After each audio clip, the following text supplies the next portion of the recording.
Hi friends, welcome to my channel. ఈ వీడియోలో మనం గుమగుమలాడే చేపల పులుసు ఎలా తయారు చేసుకోవాలో నేర్చుకుందాం. ముందుగా చేప ముక్కల్ని కొంచెం ఉప్పు వేసి 2 సార్లు బాగా కడిగి శుభ్రం చేసుకోవాలి.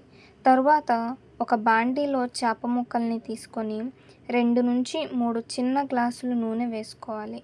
ఆ తరువాత కొంచెం ఉప్పు కూడా యాడ్ చేసి 2 నుంచి 3 చిన్న టీ స్పూన్ పసుపు కూడా వేసుకొని ఇప్పుడు మిక్సీ జార్లో అల్లం, వెల్లుల్లి, పచ్చిమిర్చి, ఉల్లిపాయలు, దాల్చిన చెక్క, లవంగాలు, గసగసాలు, కొబ్బరి వేసి మెత్తగా మిక్సీ వేసిన ఈ పేస్ట్ని చేప ముక్కల మీద వేసి మనం రుచికి సరిపడా కారం కూడా వేయాలి. కారం కొంచెం ఎక్కువగానే తింటామండి, అందుకే మేము కొంచెం ఎక్కువగానే వేసాం. మీరు మాత్రం మీకు తగినంత కారంని యాడ్ చేసుకోండి. ఆ తర్వాత అంతా బాగా కలుపుకోవాలి.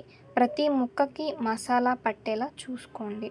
ముందుగా అరగంట ముందు నానబెట్టిన చింతపండు గుజ్జుని కొన్ని నీళ్లతో కలిపి ఈ చేప ముక్కల్లో పోసి మరోసారి అంతా బాగా కలుపుకోవాలి. ఇప్పుడు స్టవ్ మీద పెట్టి చిన్న మంట మీద సుమారు 40 నిమిషాలు మెల్లగా ఉడికించాలి. అప్పుడే మసాలా బాగా దిగి చేపల పులుసు చక్కగా రుచిగా వస్తుంది.